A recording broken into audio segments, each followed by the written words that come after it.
Explore that in a bit more detail. Anthony Mveyange is the Executive Director of the Partnership for African Social and Governance Research.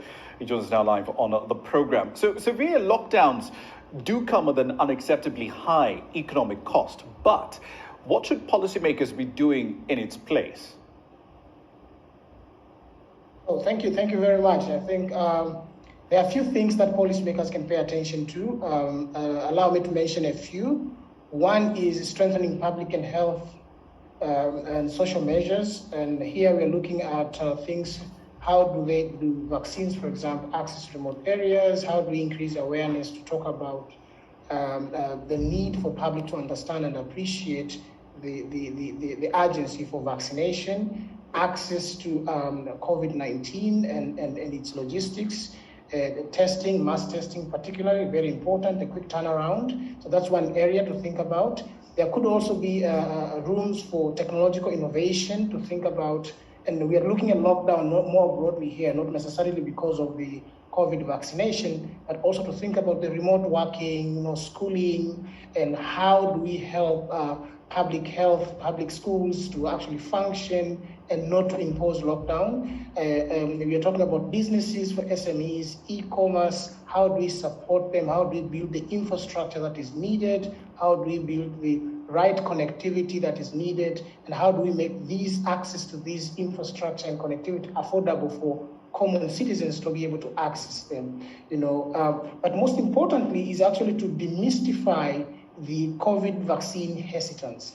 Let's dig into that in a bit more detail, because you mentioned awareness in your initial response. Have governments done enough? Are they doing enough, especially in the last year, to essentially say, look, we need this vaccination for this specific purpose. It is safe, it is effective, because we're seeing a lot of misinformation flying around in WhatsApp groups, especially up and down the continent. Are governments doing enough to counter it?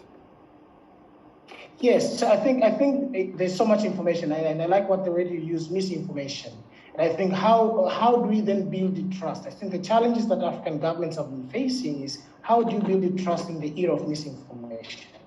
Whatever is coming around from whether the government, from outside. So I think credibility of the information that is being shared is very, very critical. And if this information is coming from the sources that people trust is very key.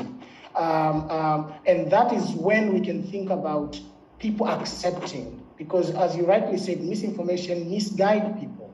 But how can government counter such misinformation? By having credible sources of information that are coming from credible sources and authorities within the government machinery. That is key. And to avoid what we have seen in Africa, a lot of nuances across the different countries. How do we speak as one? How do we bring the different experiences from the different countries in terms of how information is shared, in terms of how information is consumed by the public, and how does the government speak in unison to address some of the misinformation? But just along those specific lines, because some of the things that we're seeing now is that, the whole idea of vaccination tends to be approached in a very heavy-handed manner. It's a government saying you must get vaccinated, that's it, no discussion around it. You're seeing policies coming through making vaccination mandatory. But is that really the best way of getting more and more people vaccinated, especially in an environment where there's low trust between citizens on one hand and policymakers and governments that have really not been investing in public healthcare for decades? If policymakers are going to show up and say you must get vaccinated, they're going to run into resistance. Of course, they will. I think it needs to public dialogues at the lower level, the community, for people to buy in. We have had other vaccines in Africa. We have had cholera vaccines, we have had yellow fever vaccines, and people take their kids for vaccines. But why is it so easy for parents, for example, to allow their children to be vaccinated, but it's very difficult for them to go for COVID vaccines?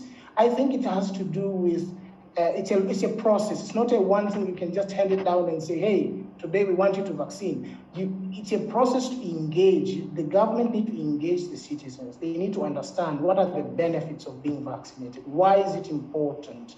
And given the misinformation, given the fact that some of these vaccines are associated with some side effects, the government has a duty, the governments have a duty to actually enlighten the citizens and say, these are the benefits, these are the disadvantages of being vaccinated. What does it mean for your community? What does it mean for your people? And engage the citizen. Because in the end, it's not about what the government wants. It's about the people Even the government themselves, they are people. It's not like government is a machinery. So they are people. You just need to convince the people the same way politicians are able to convince people, vote for me. So you need to have an agenda. You need to have a very clearly articulated proposal. Why is it important for citizens to actually be vaccinated? Right. What are the benefits for the country? What are the benefits for the individuals? Okay, one last question for you because I'm running out of time here. But the latest data that I've looked at from the Africa CDC shows that we've used up nearly 60% of the total vaccine supplies that we've acquired pretty much across the continent. You've covered some of the vaccine hesitancy factors, explaining some of that slow uptake. But what else are the problems in getting a lot more of these vaccinations into the arms of millions across Africa? Yes, I mean, I'll categorize into two categories. One, the demand side, the hesitance, the trust, the social norms that we talked about. But I think the most important is the supply side, the infrastructure that is needed to map where the vaccine is needed. Most of the Africans are in remote areas. So far, the focus has mainly been in urban areas. What about the remote areas that cannot be easily accessed?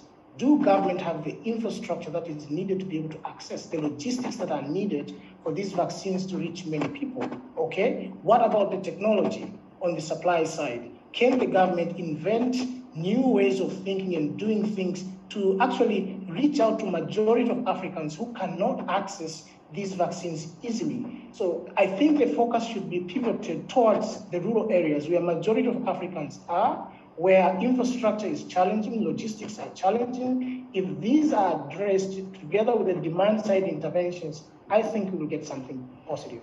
All right, we'll leave it there for the time being. Anthony Mveyange, the Executive Director of the Partnership for African Social and Governance Research, thank you very much for your time.